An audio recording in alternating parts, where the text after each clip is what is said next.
Gonna build a mountain from a little hill. Hey guys, and thank you so much for tuning into my channel. My name is DeLady and we are back with another speed build video of Meilin Zoo. And in this episode, we're going to build the orangutan habitat I was talking about. And someone did mention in the comment section, like, why don't you just have raised paths? Because then, as I mentioned in the previous episode, the people were running away if I added the no fence underneath a path that was connected to the terrain. So every time the people walked over that path section where the no fence was, they just ran away as if like they are in a habitat of a dangerous animal. So I was like, oh, how do I fix that? How do I do that? And I had no idea. And obviously, just add a raised path like you can do with a lot of habitats. I don't know how I could forget about that. So thank you so much for bringing that up, and it really inspired me to do this habitat again, even though it's a completely different idea as what I had in mind in the first place. But these high structures are basically still based on Alhans Dierenpark, where they have a orangutan habitat with like these high climbing structures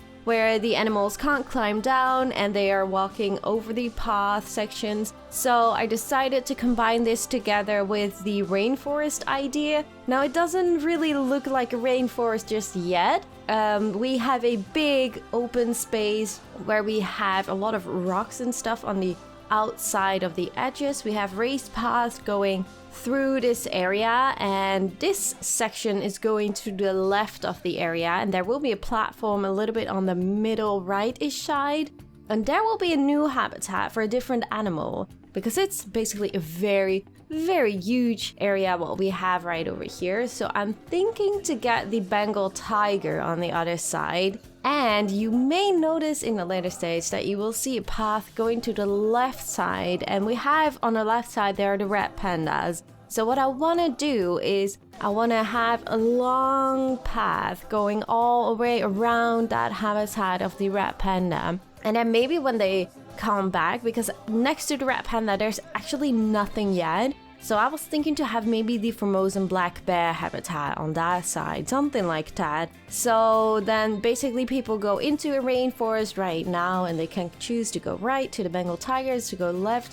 through the rainforest area at the orangutans, and then they will go a little bit over the water section to the left side in a big turn, and then they will end up in a forest area for the Formosan Black Bear. Something like that is what I have in mind. I am super excited to continue this build because this is so inspiring for me to do this. I had like such a big smile on my face, not because of the crashing, because as I said in the previous episode, I had so many crashes, so I had a workaround right now. So every time I noticed that when I unpaused the game and the orangutans were trying to find a traversable area, or like the game is recalculating it, I think I just have too much of the climbing structure. So when it starts to recalculating, it just crashed on me. So I had to pause the game, do my builds, save the game, restart the map, and then everything is good and I don't have any crashes. But as soon as I don't do that and I save the game but I just unpause it, it will crash on me. So yeah, that's the workaround right now, and I really hope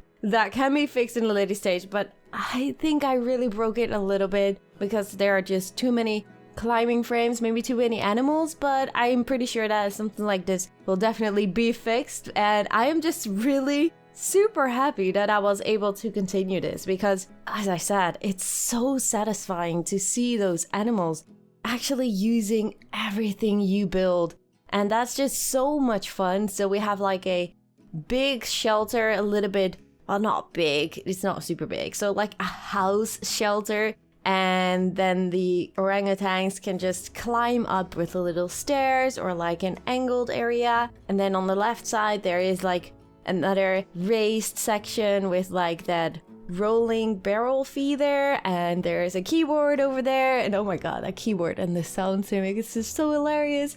And on the other side we have more raised sections over there where I'm really happy that also the keeper can reach it, because I remember when building the Red Panda habitat, I had a little bit of issues for the keeper to find a pathway to be able to give food to all the feeders I put down. So I was a little bit worried, but everything worked so well, so I was super duper happy. And it's just so amazing to see those orangutans just using everything and chilling. And the only thing they are not using are those high poles in the sky. So they are able to climb it. Now, what I did was basically, because my first idea was to not have like a real habitat underneath it. Now, this is a little bit changed, obviously, but the first idea was to have like raised poles with like building items underneath it that aren't climbable. So you can see in the constructions area what items are climbable and what not. So for some poles, I used climbable items to make sure that the orangutans could climb up. But for others, I only used like concrete and recolored concrete. I think it is something like that. So for some poles, they cannot climb on, and for others, they can. So they're not able. Maybe I should try and change that, because maybe they will use it more often. But there are 2 or 3 different poles that have like real climbable construction items or like just climbable frames on it. So maybe if I change that, then they will be able to use it. But then again, as I said, I'm just super happy with how this turned out. And it really, in Dutch you say like it tastes more. I don't know how you say that in English. There's like a phrase, it tastes to do more. I don't know how you say that, if that's really a thing in English, but never mind. I just really would love to do something more like this. So when we're going to build the Bengal Tiger habitat, I am definitely going to use more of the raised levels and stuff. This really feels like more like a practice or anything, because we didn't really do anything similar like this. We had the Japanese macaque area, but that was basically just mostly a flat area with just some climbing frames and stuff. But this was already a little bit playing around with the terrain and stuff, and just seeing everything working, it's just so cool. So I'm really excited to do something for the Bengal Tiger with more leveled areas and stuff. So yeah, I'm really excited for that, and I'm just really excited to hear what you guys think of this episode, because there's so much more to come. And I'm just really having a really good vibe thanks to this orangutan area. So yeah, I'm just really excited for that. And it's also good to know that we have some orangutan babies coming up, so you guys will see that in the cinematic shots of the video. And I'm just really excited to see just them walking around in this habitat too. And I really hope, by the way, if I start the Bengal Tiger habitat, that it will be working out and the Bengal Tiger is not able to jump to the other side. So I'm really curious if that is going to be easy, or that I really have a challenge coming up here to make sure the Bengal Tigers cannot jump over it. At least the orangutans are staying in this area and they don't have like any escapable routes or anything like that. So yeah, that's gonna be a little bit challenging.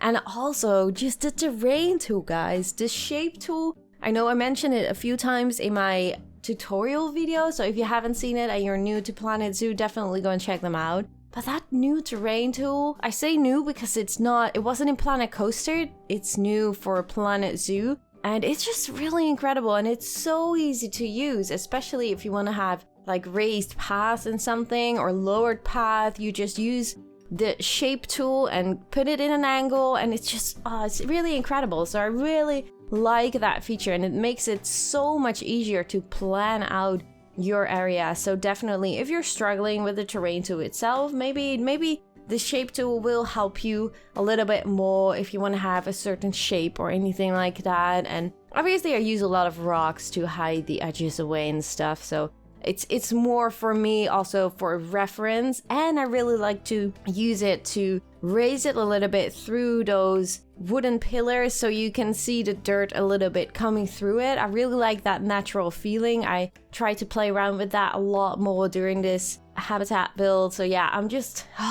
really excited for this. I'm just super curious to hear what you guys think of this build. Let me know in the comment section down below, and let me know if you have any suggestions still for the reptile house. Since I'm super in my vibe right now for this area, I think we're going to finish this up first, but I'm really excited to see your ideas and stuff for the reptile house. If you have any references or those kind of things, definitely let me know in the comment section down below, because I'm really excited to read that and to get some inspiration for that reptile house. But first things first, we're going to build this habitat, the orangutan habitat, and we're going to start the Bengal Tiger one, and I think the Formosan Black Bear, because that's also an Asian bear, and I think that one fits the best in this area too. So yeah, let me know in the comment section what you guys think. Make sure to subscribe, of course, if you already haven't, and leave a like at the video if you enjoyed. And I'll leave you guys with the rest of the speed build, and I really hope to see you guys in the next one. Bye guys!